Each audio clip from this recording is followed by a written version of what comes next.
Hello and welcome to Creator Calls, episode 7 if you can believe it. This is a show where I get my favourite creators to invite us in and share a little bit of their YouTube journey with us. Today we have Harrison Thom of the Thom Topics YouTube channel, where he takes us out into the Peak District and shows us just what we've been missing while the weather's been so terrible lately. Harrison has recently passed 500 subscribers and posts videos that wouldn't look out of place on a 10,000 subscriber channel. Harrison, welcome to the channel. Hello, thank you for having me on. I feel very flattered to have been invited on. Always up for a chat. No, that's brilliant. But just to paint a picture then, so about your channel, what would people find on the channel if they looked at like the past couple of videos? Well, that's a good question, because although I've, not to jump the gun, I started the channel about 3 years ago, and during that time it's gone for a couple of different iterations where I wasn't entirely sure what the direction of the channel was and experimented, but I now feel kind of since the end of last year, started this year, I actually have a bit more focus and direction again.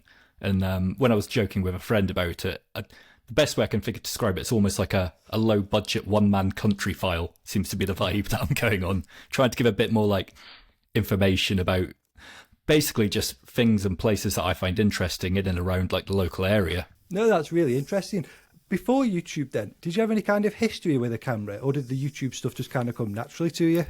It depends how far back you want to go. So like way back when, kind of in my teenage years and like even into early 20s, like skateboarding was like my main hobby, and I was always very involved in the video making side of that. So, you know, recording on a lot of like mini DV cameras and stuff like that to make skate videos, and obviously a very different kind of content to what I'm now doing.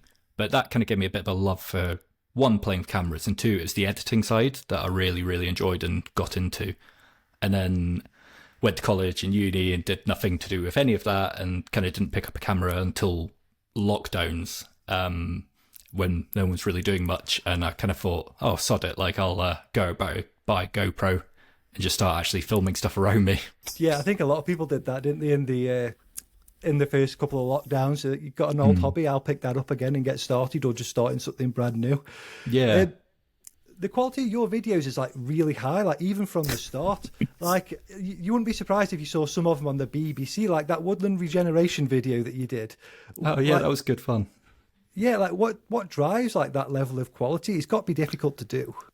I mean, I wouldn't say it comes difficult to me. I put in a lot of effort and time to thinking about the kind of the filming of it, the camera, and then the edit of it, I think, which is where a lot of the production value comes out. So as long as obviously what I filmed is of an okay quality, normally the editing is definitely the bit that takes me the longest, and where you can kind of really finesse it a little bit. And yeah, just I don't know. Yeah. It's maybe I spend far too long doing that and trying to be too perfectionist, considering, like I said, the size of my audience is very small. But hey, if I don't want to put something out just to try and rush it out just because I'm like, well, not many people are watching. I'd rather do it of a quality, and then, hey, if touch wood, the channel does ever grow to a decent level of following, they can look back on some of the videos and be like, okay, well, it was still decent at that point anyway, even if touch wood, it gets better from here. Yeah, if people find your videos in like a year's time and you've got loads more subscribers, they can still go back and enjoy the same kind of content. The quality's still there. Yeah, I mean, I even think that about some of my older videos now, like looking back a couple of years ago. I watch them, God, I think like, oh God, what was I doing there? I mean, I've changed camera gear and stuff throughout that time as well. And it's, you know, you're constantly learning new things with every video you do. But yeah, definitely I'm feeling a lot happier at the moment with the quality of videos coming out, that over 2024, hopefully it's going to be a good year for new videos coming out. Yeah. Have you ever unlisted one of your old ones that you're really embarrassed about? Oh, I've got to unlist that one. Oh, I've got about half the videos I've made, or I think it's at least a third of them that I'd initially uploaded onto YouTube channel are now unlisted. Not necessarily because I'm embarrassed by them, but for a whole mix of different reasons. Some, almost when I try to do something a bit different, it's almost a bit off-brand, and then when I look back on it, I'm like, okay, what's the channel I'm trying to build? This doesn't really fit, I'll unlist it. Or there's certain things I try not to do it, but where I filmed a place and I'm like, I really want to go back out and film that in a better way with these kind of new skills that I've acquired and do a better job of it. So I don't want people to watch that old video. I'd rather like delete it and let people forget, and then at some point in the future I'll do a better version of it. Yeah. Which I try not to do that too much, but because otherwise I'd just be going back through my be like anything from like a year ago. I'd be like, oh, get rid of that and I'll redo it again at some point. But yeah, I don't know. Maybe that's not a good habit to have.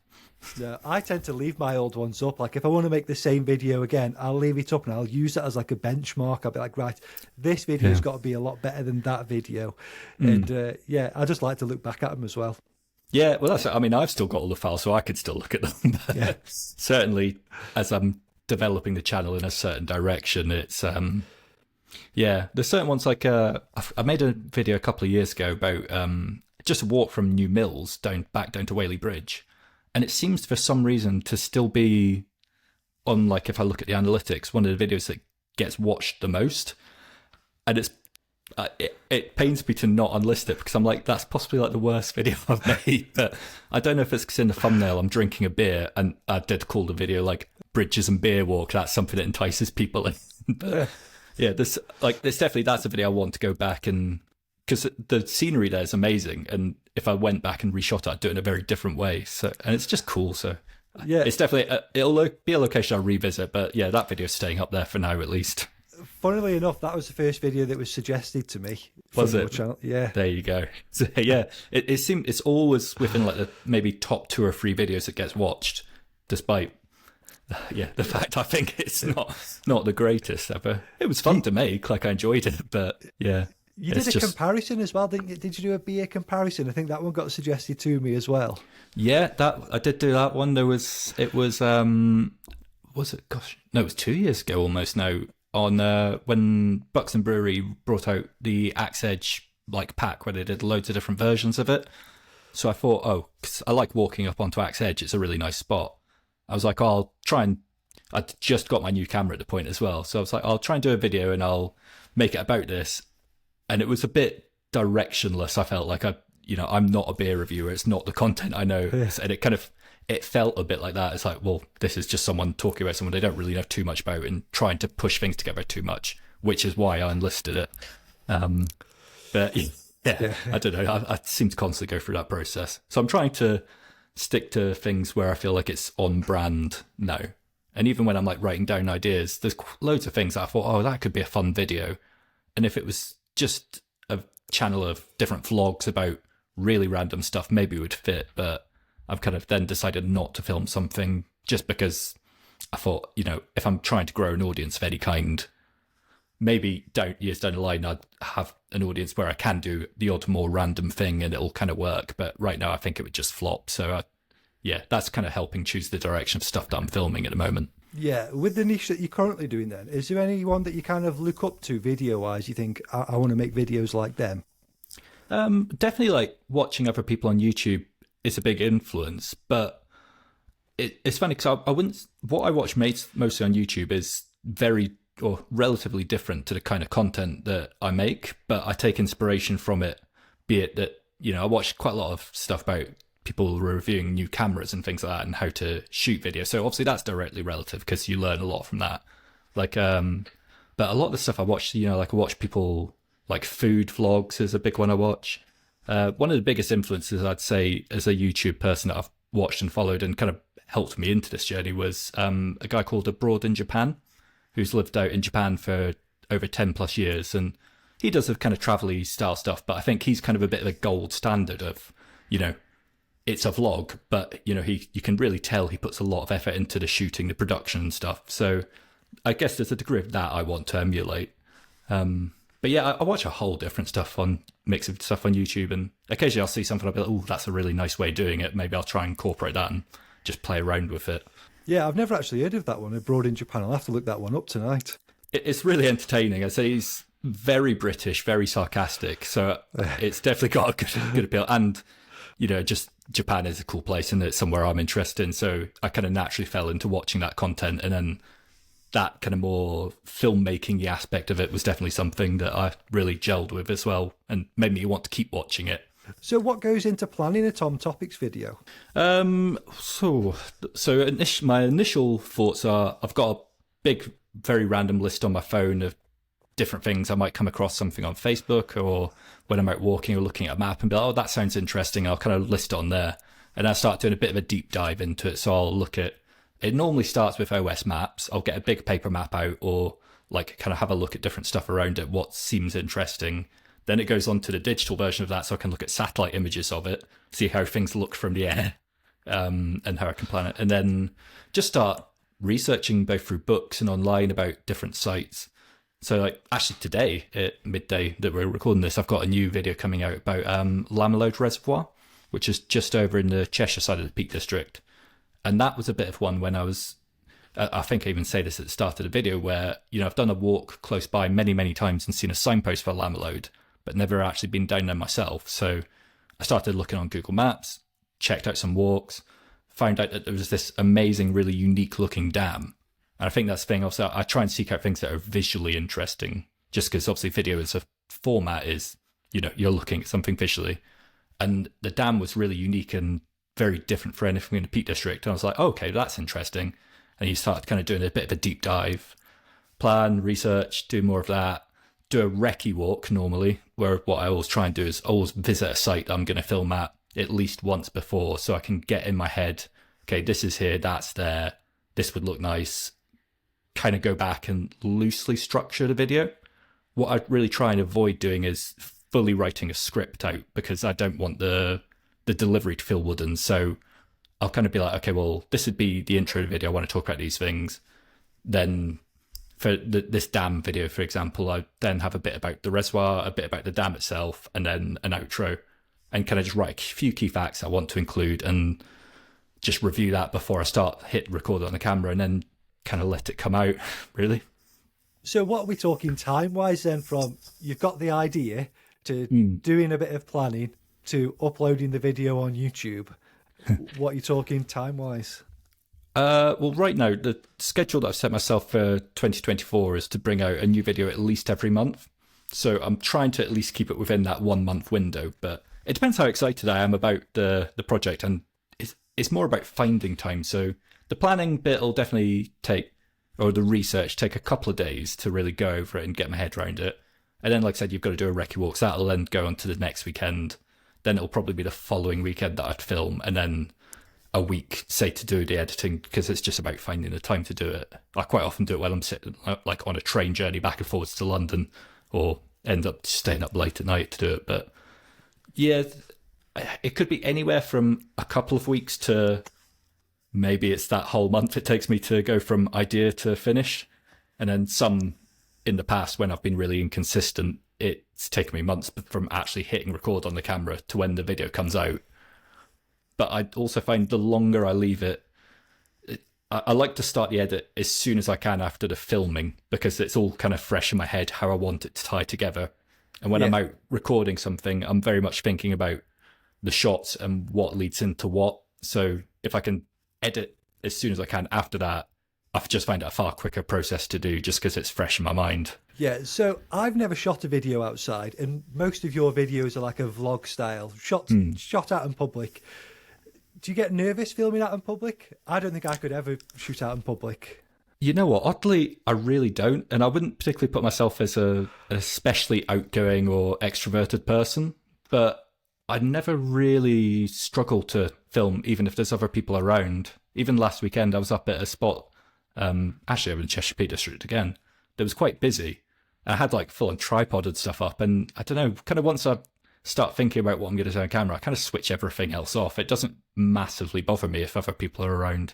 But I've got friends who do similar outdoor content to myself, and they really can't do it if anyone's like even slightly close to them. Like they really like feel like they have to wait till people are a decent distance away, otherwise they're just not comfortable with it. But I don't know, there must just be part of my brain that switches that off somehow. Yeah, that sounds like me. But I've had like, even when I got started sitting in front of the camera, that was really tough at first. And it's so quick that you get over that. I sometimes I wonder if it's the same about like vlogging in public. Maybe it's tough for the first week, but after that, it just feels normal. Yeah, maybe it is. It's just a bit of a barrier that you break through over time without even realizing it. I'm not sure. Maybe I think through my actual work, I've had to do quite a lot of like presentation and in front of lots of different people all the time and stuff like that. So that definitely helped lead into the presentation, like when you're talking into a camera. But yeah, I'm not sure really. No. So I love asking people what kind of tech that they're using to make the videos. So I guess this is going to be a bit more of a what's in your bag kind of video for you if you're always going out and about. So what do you take out on a filming day? That's a good question. So how long have you got? Yeah.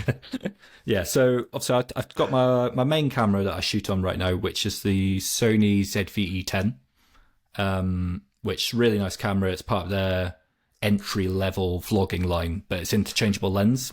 So obviously you can get a real nice range of shots, and the quality that you get out of it is really nice. So normally my main lens that lives on the camera is 10 to 18. So it's really wide, which means that, if you're holding camera in front of you, you can still get a decent amount of landscape.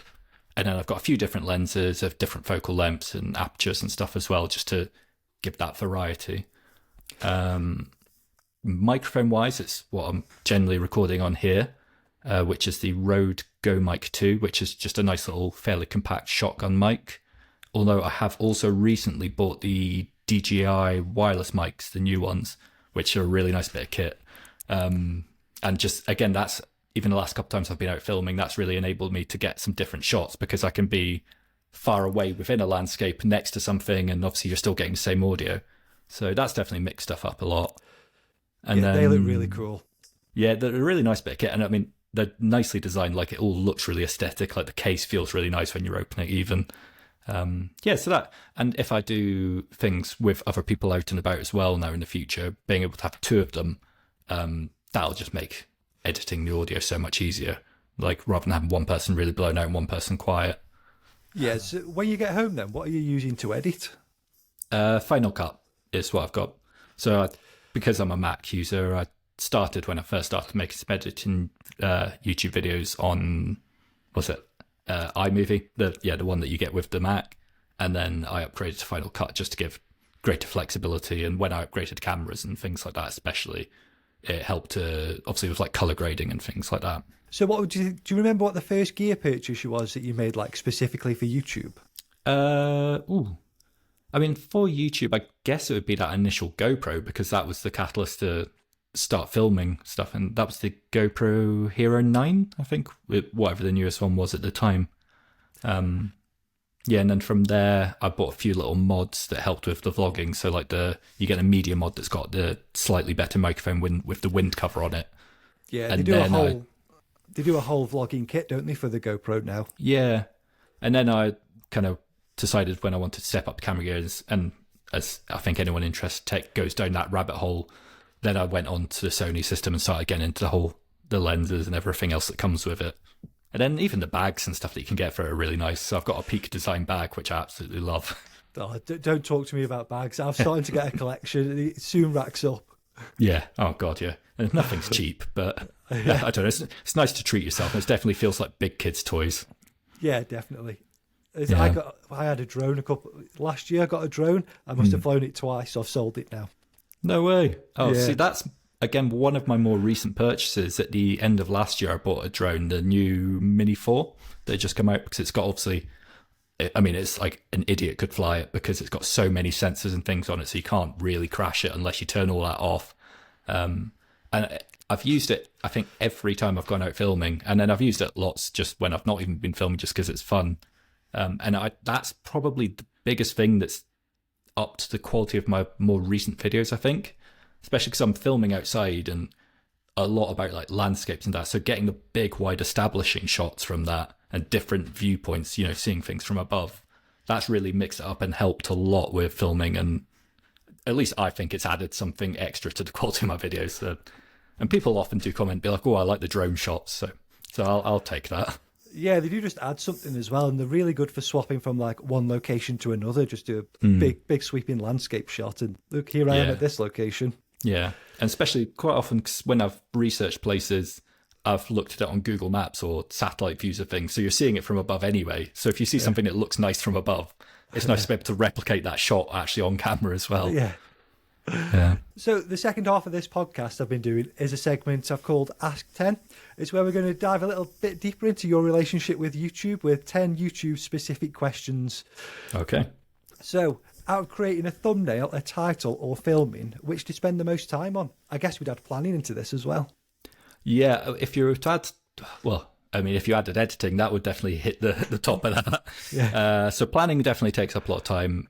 Filming probably takes me more time than the thumbnail and title, but I find that far easier than thumbnail and title. Thumbnail title's always really difficult, and I tried not to make it an afterthought, and I've been more recently, it's become easier because I've actually included that into the planning process itself, whereas before I've been like, oh god, now I need to get a thumbnail title. But yeah, definitely the filming's the longest it takes out of the list that you gave me, but the thumbnail's the hardest. Yeah, everyone struggles with thumbnails. Mm. How often are you checking YouTube Studio? I think I'm going to upset you here. Like, having watched obviously some of your previous people that you've had on, and obviously everyone says they check it pretty regularly. At the time of a new video coming out, I'll check it a little bit more regularly. It'll maybe be once every 1 or 2 days. But on a normal week, once, twice a week is normally my average. I don't check it too often, and I try not to because I could very easily get obsessed about analytics. So it's nice to look at, but I try not to do it. Like, at some points, I've even had friends tell me that, oh, you're approaching this number. Like like when I was coming up to recently 500 subs, it was actually a friend that said, oh, you're getting close to the 500. I was like, oh, cool. Like, I should check it out. So yeah, I try not to look at it too much, and probably less than I should. I should probably look at the analytics to help me actually learn something more. Yeah. No, I do. These videos are every 2 weeks now, and I thought that would help me just to like chill out a little bit, but no, I'm just worse than ever. Really? Yeah, checking it all the time. You got to break the habit. Just switch off from it. Yeah, I need to delete the app from my phone and like just check it when I'm on my laptop or something like that.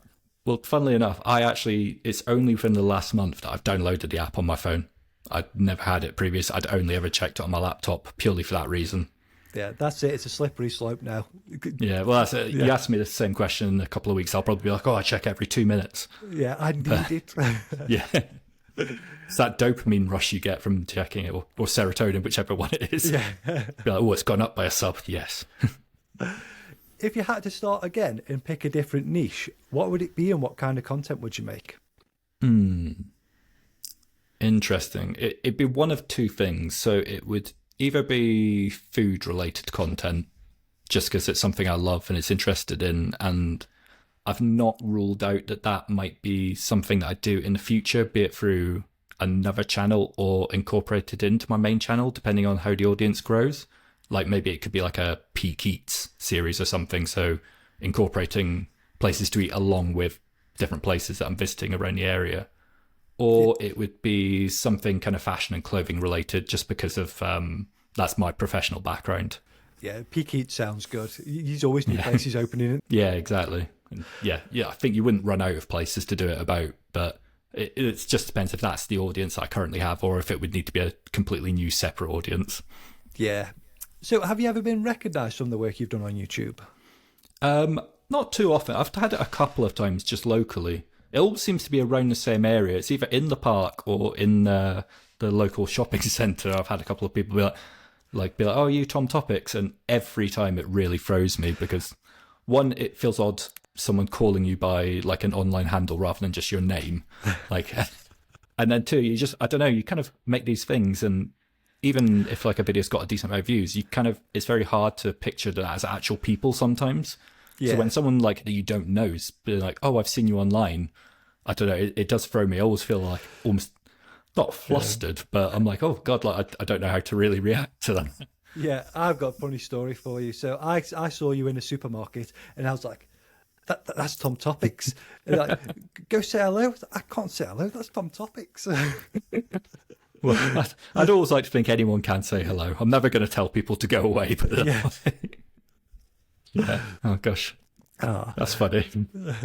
So we've already touched on this a little bit. So how long ago was it when you uploaded your first YouTube video? It's coming on for 3 years now. I think it was March 21 when I made uploaded my first video. which was actually almost a remake of a video that I made that I didn't upload or hadn't even really planned to make a YouTube channel about. So I've been going 3 years, but I've not been particularly consistent. That first year I was pretty good with making new stuff and uploading. And then like I said, the last couple of years, through a whole number of different reasons, I wasn't really sure what was going on, and different things in life got in the way.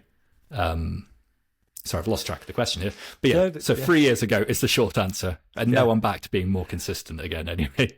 So this is the first YouTube channel you've ever launched as well? There wasn't like a one before that? Yeah. Well, technically, yes. Yeah. I mean, I do have an very old YouTube channel from like the early days of YouTube that might have like some skateboarding stuff on it or something like that, but YouTube wasn't the same thing it was today. It was just, I guess it still is a platform. One of those channels that you hope no one ever finds. It's not even that. It's just there's not really anything to see on it, but it exists. Yeah. So what advice would Harrison today give to Harrison from 3 years ago in terms of YouTube? Definitely spend more time planning, because the planning is definitely something that makes everything easier and smoother down the line, and actually give you an end result that feels like there was a point to it, rather than going out with a camera and be like, oh, look at this, and it's all a bit random. That would be it. Just spend the time researching, planning, and know exactly what you want the end result to look like before starting the process and trying to figure out along the way. Yeah, I think that's one of the biggest things, because you can tell when somebody, especially channels that I've been watching for a while, when they started just by doing that, taking a camera out, filming some things, and then the videos where they've gone, oh, I need to start planning this now, like the quality difference there, or even just like the cohesiveness of the story. You've got a beginning, you've got an end point. It just makes it a nicer watch. Yeah, definitely. It probably helps with like retention as well, just rather than not really knowing where something's going, you're almost waiting for a bit of a payoff of, okay, this video is about this, it's been introduced, and down the line it's leading towards the point I actually clicked on the video in the first place, why I'm watching it. Yeah. So why did you start a YouTube channel then? A bit of an odd one. I think like lots of people, obviously during lockdowns, you find yourself watching a lot more YouTube, which is when I found that guy abroad in Japan. So there was a bit of just watching content and thinking, oh, I know a bit about video editing, I could do this. But I'd initially, when I started filming and made those videos, it wasn't with an intention or a plan to make anything for YouTube. It was because obviously we couldn't see family very well, and I'd just moved up to the Peak District from London. I'm not originally from here, but my wife and her family are all based in Buxton and around here. So I was familiar with it, but I'd never lived here. But I wanted to be able to show my mum these different places that I, was now all around me and where I was living, because obviously she couldn't come and visit at the time. So I just took out and I was like, oh, look at this, this is what I'm seeing. This is where I go for a walk in the woods. And then, so I made that, did a little edit to it and sent it to her so she could see, rather than just sending some pictures on WhatsApp. And she was like, oh, that's really cool. And I showed it to a couple of family members as well. And they were like, this is great. You should upload this and put it online. So I was like, oh, yeah, why not? So that's kind of the catalyst to how I got into it in the first place. Yeah, that's a really nice way to start it. I bet your mum loves that as well. Yeah, I mean, she does. If I remind her that I've made a new video and send her a link to it, she'll watch it. But she's not a very online person, so it's not like she'll come across it and be like, oh, he's uploaded, I'll watch that. But so if I remind her, she watches it, and she loves to see it and enjoy it, and, or at least like my mum is, obviously she's always very supportive, and she's like, this is great, that's always nice to hear. Yeah. So you've been at this 3 years now then. So what would you rate your videos out of 10? That's a tricky one. At the time of making a video and uploading it, right up until the point it goes live, I'm normally really happy with it. And I'd say right now, I don't know, it feels big headed to say this, but right now I'd be like, oh, I feel like it's about kind of an 8. I'm really happy with how it's looking, the direction it's going. But then as soon as it's up there and I'm on to the next project, that number of that old video starts going down to the point where, like I said, looking back at old videos, I'm like, God, that's terrible. And even more recent videos, I'm like, oh, that was still, like, was still happy with that, but actually I'd do this differently, I'd change it. So I think it's a bit of a sliding scale. Like, yeah. I'd like to think I wouldn't upload something that I wasn't happy with and kind of up in those top numbers to start with, but I think it's natural that in your own head that video would go down, and hopefully that shows some kind of growth and evolution at least, not that I'm just happy with that. Some videos I'm more happy with.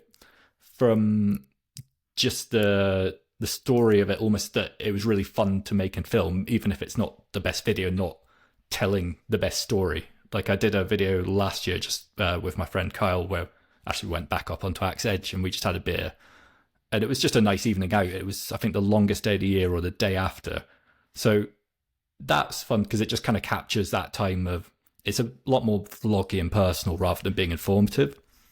But it kind of shows like, oh, it's just a really nice evening. We're having a good time. So that still stays high in my estimations in that sense. But if I'm looking at where it sits on a channel, it actually hasn't performed very well. And I think because it doesn't really offer much information or value beyond, look, here I had a nice evening. But I still like it. No, I did. I watched that one. That's definitely more a community kind of video. It's not going to grow your channel, but the people who are subscribed to you are going to really enjoy that kind of video. Yeah. And sometimes when I post a video, I'm like, yeah, this is a 9, this is a 10, and then YouTube's got other ideas. So, that's it. Sometimes you just think something will do well and it just absolutely flops. But hey, I guess that's the way it goes sometimes. Yeah. Is there anything that surprised you about being a creator on YouTube then? Again, it's a very tricky question. Yeah, something that might have caught you off guard or you weren't expecting. Not massively, to be honest. It's the community aspect of it's really nice, and I think is more so than I expected. How, it's a really good way of meeting people and making connections that otherwise you wouldn't have met. But to be honest, no, nothing massively surprised me about it. It kind of is what I expected it to be, really. Yeah, the community thing was quite a surprise for me, especially there's that side of it of meeting other creators, but just the people that are watching your channel as well being really supportive. I wasn't expecting the level of support that you get on YouTube because you hear a lot of horror stories, but it's largely positive. Yeah. In fact, I will change my answer slightly. There was one thing that surprised me, because almost your audience isn't necessarily what you initially thought it was going to be or what you thought you were making the videos for, be it like age group or demographics. You kind of, I don't know, in your mindset you think, oh, it's all going to be people my kind of age, gender, whatever. And then actually the people that seem to recurring views and are subscribed and always comment and say nice things are actually different people than I would have expected. So if from all different walks of life or different age groups, I think it surprised me that my audience is probably an older audience than I initially thought it would be. But when I look back on it, that kind of makes sense, I think, for the style of content I was making. Because I'm not making short form, TikTok-y, that kind of trend thing. So it wouldn't make sense that it would be a young audience. But I don't know, in my head, you just think, or naively, I thought, oh, online, that's a young audience, and it's not actually. Yeah, for the kind of videos that you do, you would think it's going to be one or two kinds of people that are also going out into the Peak District and enjoying it, or people that can't get out to the Peak District and are kind of living through you. So, yeah, I kind of expect them to be a little bit older because, just the kind of content, it's a really nice pace to it as well. It's not like in your face. Yeah, I try not to, again, just make it too much like that because it's not that kind of content where short form, where it's all very quick, look at this and move on to the next thing. It is a little bit longer and requires a bit more time. Yeah, and like you said, actually, one of the nicest, most rewarding comments that I do sometimes get is people that say, oh, I'm less abled, or I can't get out, or I no longer live in this area but used to, and it's really nice to see this and get to, explore it through a video. Which, that's always very rewarding, just to know that someone's watched it and gained that kind of value from it. Yeah. So have you set yourself any goals for the next 12 months? So my main kind of goals, like I said, was one, regain a level of consistency with posting. Because especially last year, I'd make a video and then I'd plan to make lots more and I'd have a massive gap of months. So it's just not good for the enjoyment of making the videos in the first place, let alone channel growth. So I'd said to myself for 2024, the first of every month I'm going to put a new video out, and if I can do more than one a month, then that's a bonus.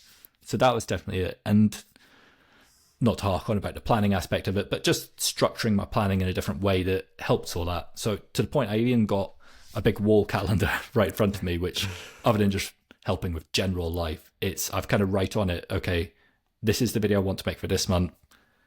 this is when I want to film it. And obviously it's on Post-it so I can move it around, because you've got to go with the weather. Like sometimes you want to film it a weekend and then it's just given the worst forecast, so you just have to postpone it. But having that physically in front of me on the wall, and I put a little red square on when my edit deadline is, if I want to make that first of the month, it just gives me something physical to keep on track with. So it's definitely that. It's be consistent, grow more, and use it as a chance to explore places again in the Peak District. Because I think when I first moved here, obviously, again, I was fairly familiar with the landscape anyway, but there was lots of places I hadn't been. So, all the kind of big hitters that people like to go to in the Peak District are very famous, and as a result, obviously overcrowded. So this year, part of my aim was to explore more new places, more quiet places, places people haven't have heard of, which one, opens these places up to people and lets share with them as well, so other people can enjoy it. And two, if it was to gain, obviously, a large audience and people watching that, it almost disperses crowds out a bit, because rather than having everyone go to one place, why don't some of you go and check out this place or that? And rather, it just, hopefully, some people get very weird and gatekeepery about people, like places in the Peak District, and especially like, well, no, this place is quiet, so I don't want huge crowds of people coming here. And I think that's the wrong attitude to have, because the countryside is for everyone and everyone should enjoy it. They should do it respectively, and people, unfortunately, not everyone follows things like, following signs, especially around farms, leaving litter, things like that give that negative thing. But if people can enjoy a wide range of places, they should be able to. Not, we're not all lucky enough to live in the middle of a national park. Yeah. So if people that are like traveling in from other places can enjoy it, I think that's a bonus, and only is a good thing for like local communities. Yeah, and some places are going to get busier, but it just spreads the people out. Like you say, it's going to make some places more manageable, but just nicer to go. And that's a really nice way of thinking of your goals as well, because that's all stuff that you can control. It's not like subscribers or views that you really haven't got control over. The actual planning aspect of it it's just a really good way to sort of set a goal.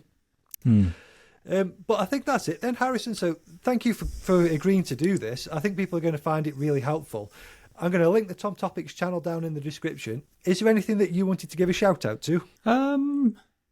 Just for the people that have really supported me and helped me along the way and that I've met. So, my wife, Lucinda, obviously, my mum, definitely, is that initial viewer of the channel. And my friends Hayley and Kyle as well, who, like we were saying, through community, I met through this process of doing YouTube, just other creators, and have since become really good friends. And, we have lots of good times going out and filming stuff together. So, yeah. And everyone that watches the videos, I appreciate every single one of those views. No, that's great then. Before I let you go, are there any creators in the UK or Ireland that you think I should try and get on? Oh, definitely. I said Hayley and Kyle, my friends who are also kind of Peak District based and make a lot of outdoors content. UK based. Oh, I should have thought about this beforehand. I'll have to have a think. I'll send you a list if I can think of anyone else. But yeah, Hayley and Kyle, definitely check them out, because they make great content. Again, really well produced, thought out, and interesting places, if you're into outdoor content. No, that's perfect. Thank you very much. If you've made it this far into the video, then hit that subscribe button. And if you want to hear about another creator's journey on YouTube, that video's on screen now. I'll see you over there.